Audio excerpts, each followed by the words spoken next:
My name is Jibril Aliyu, Jibril Aliyu, Jibril Aliyu. My business name is Mr. J Couture, Mr. JMRJY Couture, Couture.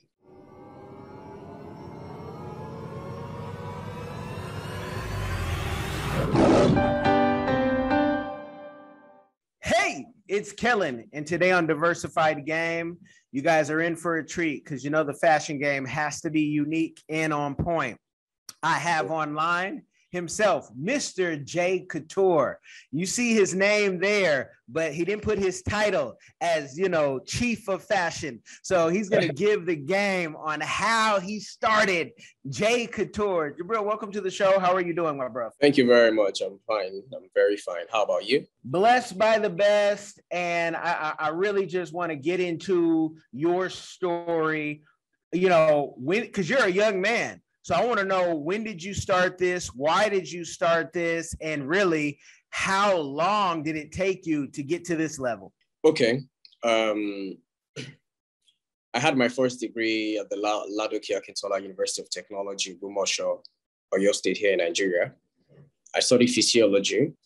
It was a 5-year course. And during the second semester of the 4th year, we were meant to go for IT, industrial training. And then during mine, we finished early. We spent 4 months or 6 months. So I spent the remaining 2 months learning tailoring. One thing led to another, and I found myself there learning. So I learned for 2 months. And then by January 2013, I left to resume for my final year at the school.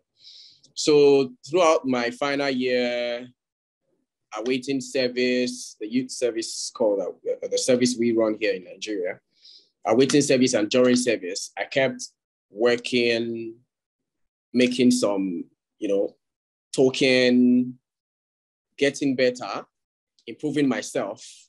So by the time I was done with service in 2015, October, I came back to Ibadan, which was my base. I served in Ogun State anyways, came back to Ibadan, which is my base. And then I got a shop space in November. So that was when I started. I think 6 months into it, I started having more than enough jobs that I needed more hands. So I took I got the first job in that November 2015, took the second one around August. 2017, I moved, and then I moved to this space, which is more like a 4-bedroom flat. So I needed more hands, more machines, but I think one thing about me is I strive. I'm always there. Let me put it the way I used to put it. I'm usually hungry for excellence. When I do this, I want to do it to perfection. We know people ahead of us. We've seen top designers. We've seen the way they do stuff. And when I see those stuff, I want to achieve them on my own. I want to make sure my stuff looks same way. If they make this and they charge $100 and I'm charging $20, I do not mind. I just want mine to look the same way. Then over time, then I know how to now increase my price. So that was how the journey started. And then I kept building on every penny. I really am not the type who like to lavish money and all of that. For every penny made, at least more than 70% of it comes back into the business. I make sure I do something to uplift the face of the business at almost every opportunity I have. So now, if I would say, since I started working on my own 2013 and now, that's about 9 years. So that's when I've been doing this. Or I can say, since I've been working, since I went PLC, went public, like started doing for, when you get a shop, that's when some people would actually count as that was when you started. At least that's 2015 till now. That's running 7 years. Yes. Now, one thing, Nigerians know is school and degrees and business. I don't care globally. Nigerians, you got to have a Nigerian like you got to have a Chinese in your country, or your country isn't much. How was your family after, you did school, you did your NYSC service, which I want to see somebody do fashion in that. I've been tempted to make my own because I have nothing to worry about over on this side. But I love the uniforms, and, I want one of the uniforms. But we'll get into that, right? But how was it like the support? Because a lot of times entrepreneurs are not supported in the beginning. People actually will try to talk them out of starting a business and just to get a job, which that's a bad word over here, a job. So let the people know, how was your family, your Nigerian family, your African family, when you said, I'm going to start a business? Were you supported? Okay, the only person I saw at that time was my mother, yeah, because she's actually the one who brought us up. So when I said I wanted to learn in 2012, she was really skeptical. Like, I mean, how would you say you want to go learn tailoring? Like, how? Of all the things that you could actually think you want to do with the remaining 2 months, you want to go learn tailoring. In fact, on the third day, she came and she saw the few things I've been able to do, and then she went, this boy is actually serious. So by the time I got done, I had to plead to her to help me, to let me get a sewing machine, take to school and all of that. So when I finished service, she kind of talked me into running my master's, yeah. Although I obliged, I got the form. In fact, I actually did my master's, yeah, while I was still in business. But, she really never saw the business as something that could bring me good money. She saw it as 2,000 here, 3,000 here, 5,000 here, 1,500 here. How is that supposed to amass to huge money where you're meant to probably buy a car, own a house, and all of that? So what you're telling me is that your mother gave you the classic speech, and maybe you heard this song before, but I always like this because now when you become successful. My mama swore I was a joke. By a fellow Nigerian. was that the story for you where, you're not serious? But now did she get it now? Are you there yet with your mom? Have you won her over? To be honest, it really was the story, man. Because she thought, I want to make Buba and Shokoto. I want to make this. This person is coming to 5,000, 2,000, 3,000. How do you expect to put all that together to buy a car, own a house, get married, and all of that? So she was trying to make me run the masters and probably get me a job with, say, WHO or UNICEF, because she had those connections. Like I said, she was a top official at the Ministry of Health, State Secretariat. She had the whole connection, and I studied physiology, so it's still in line. So she wanted me to work at probably APOC, UNICEF, WHO. But I told her, man, I'm not called out for that. I really want to do this. I love business. I'm passionate about this particular thing. I just want to do it. And then she was like, okay, let's see what you can do. And then I actually started the master's, finished and all, But she had the feeling that she could still cajole me into getting a job. But no, it didn't work. Okay, so when I was going to leave the 2-shop space that I had to get this 4-bedroom flat, I just called her. I had told her I was looking for a bigger space. So the moment I found one, I just called her. And then I'm like, Mama, I got a space. And then I made more than 90% payment, which is almost 400,000 naira at that time. She shifted on her bed like, whoa. Probably she was even thinking I was coming to her to say, so I would need some funds to add to Kinecon. So I told her, and I paid almost 400K already. So I just wanted them to finish this and that so I could balance them and then we move in. She looked at me. I'm sure a larger part of her became more convinced that I just wanted to do this and I was going to be successful, Yes. In 2019, I got my first car. I drove it home. Mama, I got a car. And then the only part that got angry was the fact that I never mentioned to her that I wanted to buy a car, and then I just brought a car home and then said it was mine and all. But she was shocked, like, because I had one small car. It's a spare car that I was, driving up and down using for my logistics and all of that as at the time. But leaving that, and then I decided to go buy my own car. With which money, bro? My boy, where did you get the money from? She could not ask me that question. But she became more convinced. I just got another car like 2 months ago, like roughly 6-7 weeks ago. But I did well enough to tell her that I wanted to get another car this time, yeah. So when I got it and then she saw it, and then I'm sure if she reflects and feels okay and probably just thinks it out. If she probably just thinks it out, she could think, wait, even if this guy had gone to work at UNICEF or blah, blah, blah, would he? I use a 4-bedroom flat for my business and I live in a 3-bedroom flat alone. I'm not married yet. I'm close to, getting married. And I pay the rent, maintain my car, pay my staff salary of almost 600K and all of that. And I never call her for once to say, Mama, I need some money. I need you to raise me so. So I'm sure she's more than convinced. It happens. It's no jokes. Families, especially the ones who do not have the large capital to say, my boy, I want you to go into business. This is on 10 million naira, get a business plan, start something. But somebody that is starting small, starting on a scale of say 50K, 100K, and then you're building your business to become an empire. She was so skeptical. Although once in a while, she still says it like that master. So more like she could not say, we wasted money making you go run that master's. But, nothing is ever a waste. At least I still have my certificate and anything. Any opportunity could come up that I have my place so set up that I actually still take a job or probably say some consulting, But as it is, I'm not in for that. It's just all about my business. But I've been able to convince her that I wanted this.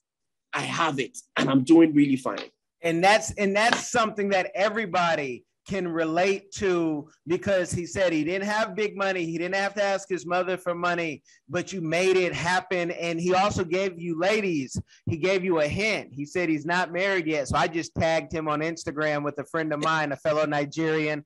Hey, Dr. Chi, I had to do it, man. I had to do it. It looks like she's in Paris right now. So she's halfway, or you're halfway, right?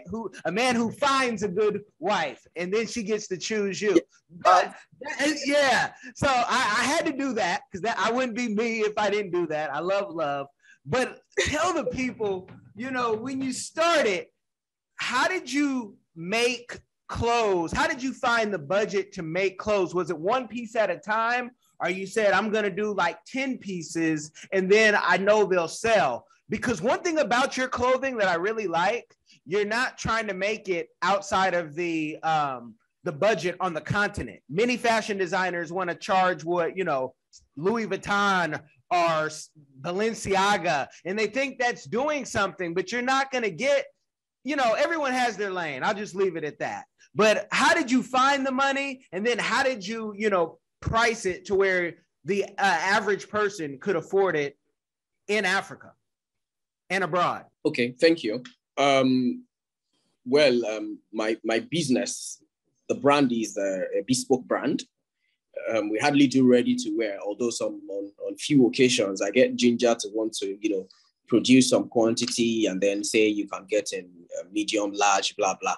But yeah, I figured that it's really not my thing. The bespoke, made to measure, come for measurement or send your measurement, we make for you. You wear, I see the fit, I enjoy it, I feel really good and I feel fulfilled. That's actually my, should I call it calling? It's what I enjoy doing. So it's usually one piece per time. You come, we make this, record the money, drop some savings. Although, okay, at some point, let me chip this in. At some point, I got a 500K grant from some agency. It wasn't a cash kind of grant. It was I don't know if they call it kind. They got us some equipment that we needed. So sewing machine, mannequin, and and what have you. So it actually helped. It went, it helped the business. At least as at that time, I was using the domestic sewing machines. So I got 1 or 2 industrial machines, made work faster. But to be honest, I still say it that there were a lot of other people that got the same grant as at that time, and they are still nowhere as such. It's one thing to have an opportunity to get some stuff. It's another thing to use it wisely, judiciously. Because of the passion that is always burning, because of the determination, when those things came, what I had was actually more than what came in, But, the fact that it was adding to what I had, it could have probably taken me extra 6-9 months to have gathered those stuff as at that time, So they came in to just, they moved us, because it was us. They moved us 6-9 months ahead of time. Do you understand? So then every penny, every money that comes in, like I said, I don't spend lavishly. In fact, if we meet out, funniest is, okay, I don't know, unrelated. I don't drink, I don't smoke. So hardly would you find me at poor places, lounge and bar and spend money on drinks and all of that. I am not used to it. I'd rather save my money, 70, 80% of it, I want to put it back into my business. In fact, the landlord of this place comes in here once in a while and he smiles because I have transformed the whole apartment into something he sees and he's always happy because I know what sells out there. I cannot have blue background, untiled floors, and I'm saying I'm taking pictures and posting on Instagram. Who's going to buy from you? Yeah, people are going to buy, but the fee that people are going to come to you with wouldn't be as somebody who has this place all prim and proper. Do you understand what I'm saying? So for every penny that comes, there's a big chunk that I make sure comes back into the business by maybe either refurbishing or getting something standard or doing something just to uplift the face. And I keep sampling the market. I know what people want. Well, normally, when you move, not everybody will move at your pace. I have customers that had dropped. They could no longer afford it. And I try as much as possible to not leap. I move at a slow pace. Today is $10, tomorrow is $12. I'm adding value, yeah, but at the same time, I'm moving. I know I had sampled the market. I know what people can afford. And if what people can afford is enough for me, I'm getting my profit and I can make some good profit and have savings and do whatever it is I want. I mean, I'm fine. It's not necessarily I say $500 when I can actually do for $250 and I'll still get my profit. And I say $500 and I'm having just one or two, three customers that can afford it. But if I do $250, I have more than 10, 20 people that will come to say, oh yeah, what are you doing there? The profit I'll save up over $250 in 10 places is a lot more than 500 in just 5 places. Definitely. So that's to answer that question about pricing and, getting what people really want, having them, yes, you're going to say something? Yeah, I want to know, how can we in the States get your clothing? Because it's so expensive sometimes to ship. So is there a process or a way that folks in the US, Europe, Australia can send you their, sizes and then you make those and ship them? Is it possible and still affordable? Okay. We have a registered account with DHL. DHL picks up from us every day.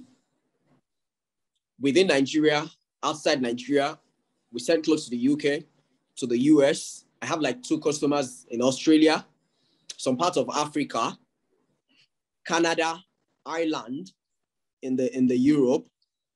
Because we have a registered account with DHL, it makes the shipping fee fairer. Let's say, for example, you just walk into DHL and you said you want to ship to the US, and then they say you have to pay $50. But because we have a registered account with them, you could probably be paying $25, $34 for that same item. Wait. Is that a real price? Because I'm also a Sierra Leonean citizen. And for me to send one piece of paper with my wet signature has cost me, for one piece of paper, regular piece of paper, $238. So is that a real price to send your clothing of maybe $30 to $50? Hold on a second. Let me quickly calculate. If in fact, DHL does 0.5 kg to 2 kg, they charge them the same, which is about 19, almost 20,000 naira here. So 20,000 naira, if I divide 20,000 naira by the current dollar price or dollar rate, that's about it's $48.11. That's what it is. Yeah. Yes. That's to send 2 complete kaftan sets to the US. And UK is lesser. UK is like 15,000 naira. So that's lesser. So for every extra 0.5 kg is about 4,000 naira addition. Do you understand now? I overstand, and I'm excited because I'm gonna find something and send you my sizes and say, hey, let's start with this and see. You know, for the American gut, you always have to add just a little bit of room because the American gut is full of fructose and all type of nonsense. But that's a great price, and that's great that you can do that. That's a blessing. Let me tell you, we have a place in Cameroon. It's not the same everywhere. Every place does not get the same DHL rates. So that's a beautiful thing that you have it at that rate.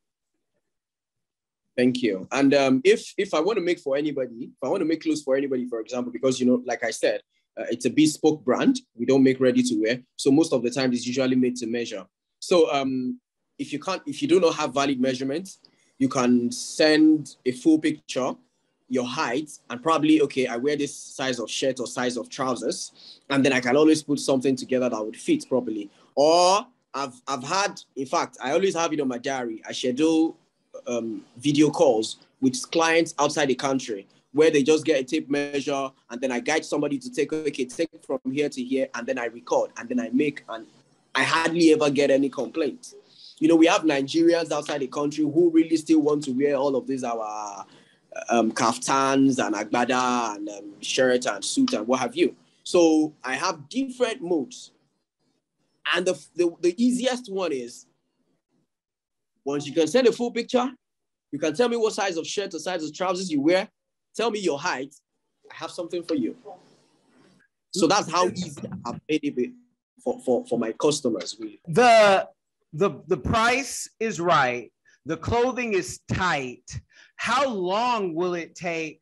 Because that's, you know, for the American audience, I have to put this out there because American audience, we're used to, you know, we're about to have drones start flying and dropping stuff off. People are like, I want it now. I want to look good now. So, you know, how long, if the gentleman or the ladies, he has ladies stuff as well, but I don't wear ladies clothes. I'm gonna focus on the men right now, ladies. I'm being selfish. How long, when they say, look, this is what I have, these are my sizes, how long will it take to get to the US or Europe? Okay, well, the list is 2 weeks. Because if you produce in 1 week, DHL picks up 3 to 5 working days, DHL should deliver. But, you know, that's left to them. But they tell us 3 to 5 working days, they should deliver. And they've been able to meet up with that over time. So it takes 1 week or 5 to 8 working days for production here. If you have extra money, I can tell you, okay, since this is meant to take 5 working days on the norms, I add 20% if you want it tomorrow or day after tomorrow to be ready. And then I add 20%, which is the extra, the express service fee. And then no time, that means in 1 week and a half, you should get your stuff. So it doesn't really take a long time, but on an average, 2 weeks from placing your order to having it delivered, on an average 2 weeks. And that's a very reasonable time for any clothes that are custom made. If you think that's a long time, then you're not ready for custom. And I want you to keep buying off the rack or in the market, depending where you are in the world, you know. And I like all of it because this jersey right here was right off the market. So I get it, but I rock it like it was right off Etofis's back. Let me ask you, with the success that you have as a young man, what is a community give back that you're doing or that you plan on doing in the future? Earlier, I used to train students into making you know, all of this, and then we had paid students, and then we have, for every, I think, 5 or 6 paid students, there were 2 students that probably are on scholarship. Let me put it that way, free funded training. But I stopped training at some point because I really got busy, and I really don't like a situation where you feel like take your money, but I'm not giving you what is due. So I'd rather not do it and just take your money and not come to class to teach you. So I scrapped it. But then currently, I'm actually pursuing getting a particular space in this building that I really want to dedicate to training, because the only way I feel I can actually give back to community is train as much as possible to be independent. Do you understand? Because I am independent now. I'm 32. I don't know if I mentioned. I'm 32, and I've been independent since I was 25, 26, since after my service here. Yeah, some people do theirs earlier. Some people wait till later. But then if a 19, 18, 22-year-old boy comes here and with training for free, and then he becomes independent, it's a good thing. Do you understand? So I can only, I want to train some people. Some people are going to be paid, and then there'll probably be a process or procedure to have some people on free funded training.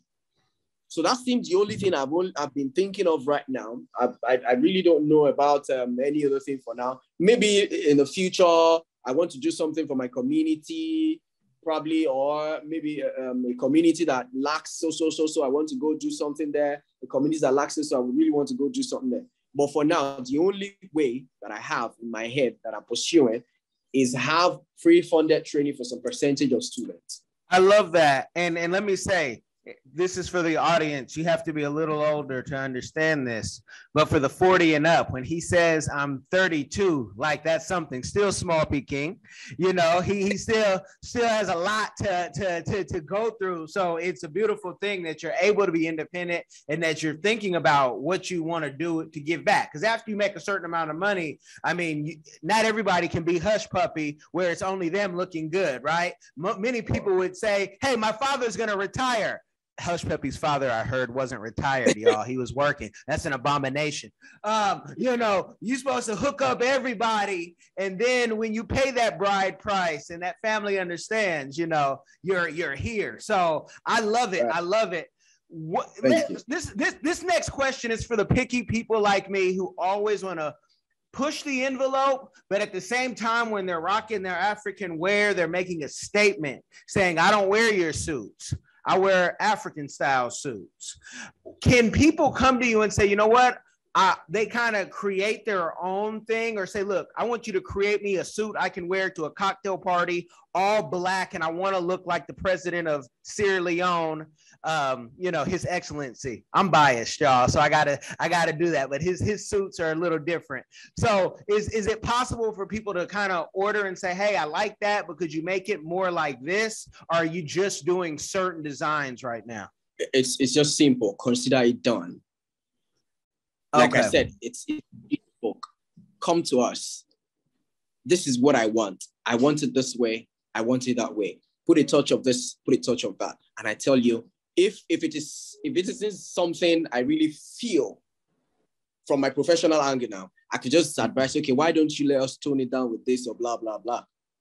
But then once you have an agreement, I want this, okay, that's fine. Bro, consider it done. So let us know where we can find Mr. J Couture. I'm going to say MrJCouture.com, but if there are any other places you want people to check you out, let the people know. Yes, like you had rightly said, MrJCouture.com. But as it is, the website is really not always updated, so you may not get what you really want. I always do not have the time as such to go there to update, because Instagram is actually where we get majority of our customers. When you direct some people to the website, they're always saying it's stressful, it's this, is that. They prefer on that Instagram, discuss everything, they make payment, and then we process their wares. But we have a website, and then we have some of our products on there, but they are not just updated. Now, if you go to Instagram, or when you go to Instagram, you find us on MrJayCout or Mr. J Couture, or you can do WhatsApp. That line I gave you is actually my personal WhatsApp, because it's where I have this phone at hand. The other phone that has a business line, I can just call that now. Probably I text it to you later. 2348160868752. 2348160868752. For the last time, 2348160868752. That's a direct WhatsApp line. Once you send a message on WhatsApp, in no time you should get a response. And then Instagram, send a DM on IG, you get a response on time. Those are the two most frequent or most attended places right now. You guys have gotten that game and you've been blessed by it. I want you to make sure, whether you're watching or you're listening, even on our latest partner at AYV Radio in Sierra Leone, Freetown, baby, I want you guys to share this with somebody, because it can change their life. I'm going to tell you, I've already sent him a couple of pictures of styles that I want. So give me a month or so to get the clothes back and then have a chance to wear it in this hot weather in Miami.